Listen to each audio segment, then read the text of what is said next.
Thank you very much, Your Honor. Your Honor, to reiterate on what my learned counsel has talked about, that the accused persons were arrested on the 24th day of June, and they are being presented before you on the 26th day of June, which is infringing on the rights of the accused persons, because, Your Honor, Article 49 of the Kenyan Constitution states clearly the rights of an arrested person, that an arrested person must be produced before a competent court of law within 24 hours, and further, that arrested person has a right to bail or bond. And Your Honor, you see the two accused persons having been arrested from 24, they were denied even a police bond, knowing very well that they are persons who are known, well known in this country. And therefore, Your Honor, we are being told by the investigating officer that they have an application before you, a miscellaneous application, to further hold the accused persons for 10 more days. Your Honor, it's like we are doing things in a very opposite way, because the right way to do things according to the rules of natural justice is to investigate an offense or a crime and then make an arrest. But in our case, the IO was not even sure of the type of an offense to investigate, because they arrested first, then they come before you, Your Honor, with very flimsy reasons. They're on a fishing expedition to tell you that you allow them, that you be part of infringing on the rights of the two accused persons, that they want to hold the accused persons for a further 10 days without proper reasons. And that the first reason they are telling you is that the accused persons is that they want to subject the exhibit, which are the phones, to forensic analysis. Your Honor, this can be done even in the absence of the accused persons. And if you look at the phone, the type of phones that the accused persons are using, Robert, being the first accused person, the first suspect, is using a Nokia Kabambe. Nokia Kabambe, Your Honor, has no capacity. You can't access internet using such type of a phone. And the second suspect, Suleiman, is using Nokia C1, and this person is not on X, he's only on Facebook. And what is brought? The second suspect uses a Nokia C1. Nokia. The first one is Nokia. Nokia Kabambe. And then the second is Nokia C1. Proceed. Yeah. So Suleiman is using Nokia Kabambe, and Robert is using Nokia C1, which has only the potential, is only on Facebook but not on X. And the case brought before you is a case that is speaking for a matter that was fished from a platform called X, which is a social media platform. Number two, you are being told, Your Honor, that they want to obtain bank statements and M-Pesa statements.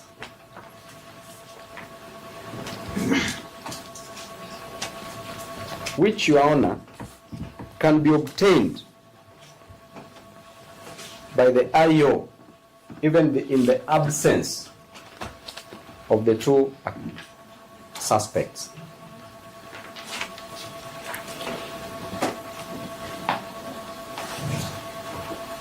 We are also being told that they are waiting to record statements from key witnesses in the investigation.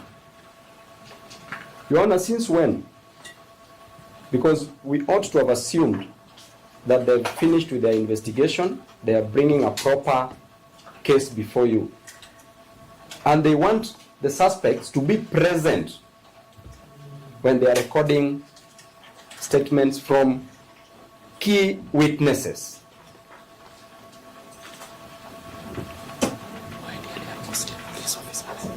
And Your Honor, the same IO, investigating officer, said very well that these two suspects are capable of interfering with the witnesses.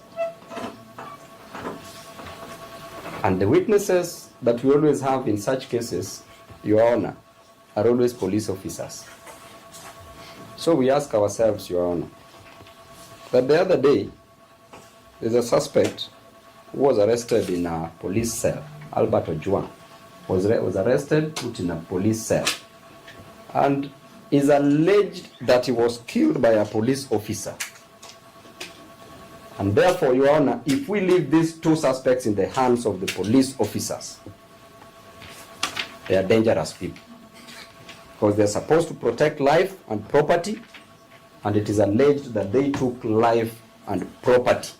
They took life, sorry, and also property, because some property of the arrested person were missing. So therefore, Your Honor, this is a police officer. These are police officers who are armed. You are being told, Your Honor, and then the state is wasting the court's resources by us sitting here a whole day.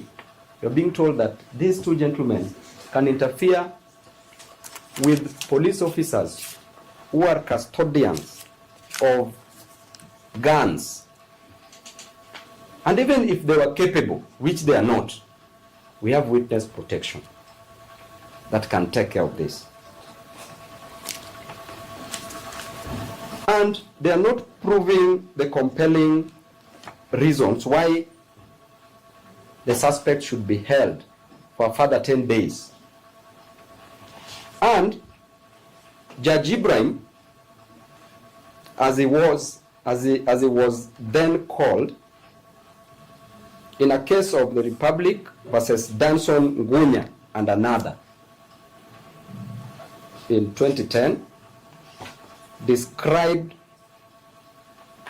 a right to bail as inalienable right by holding that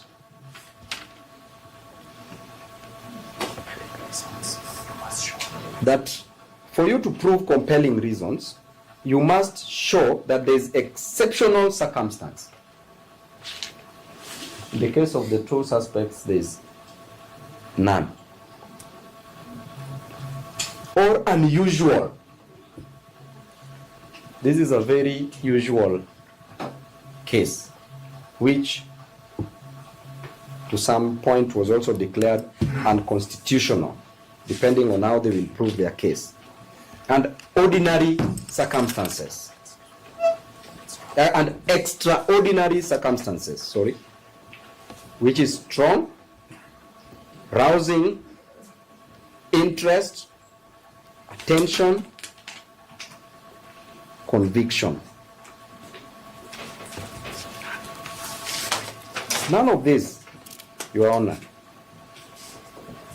is watertight to justify the two suspects being held by the police officers. Another reason, Your Honor, we are being told about antecedents, that the two suspects were arrested before, that they are habitual offenders.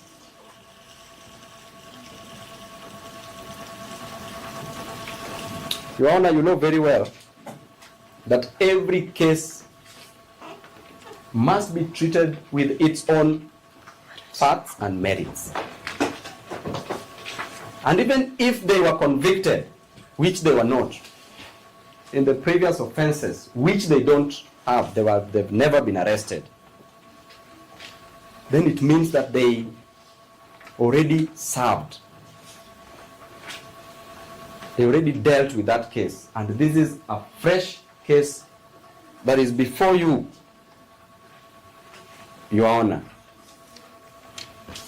And this reminds me to bring to your attention a case of Mills versus the Queen, a case of contemporaneous similar fact evidence.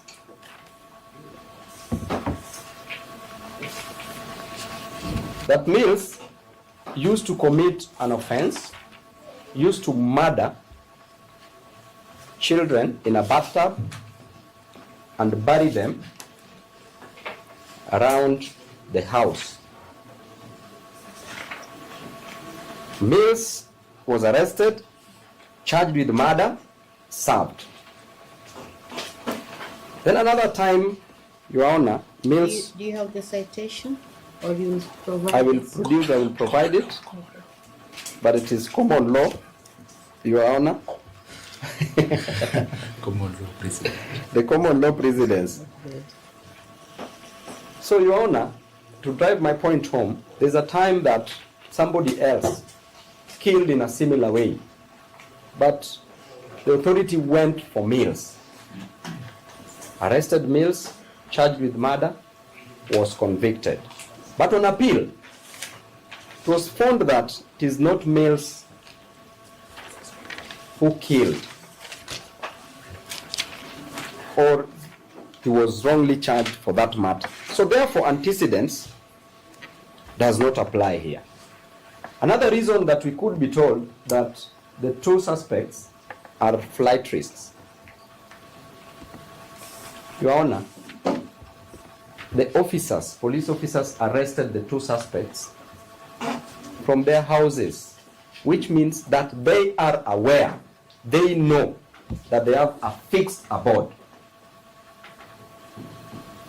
We can't be told that they don't have somewhere to stay, or somewhere they'll be found, or they will run away. And Your Honor, even if that is the case, then the two suspects are Kenyans. They can deposit their documents in court,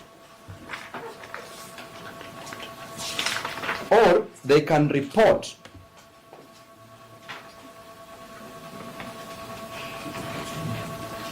to the nearest police station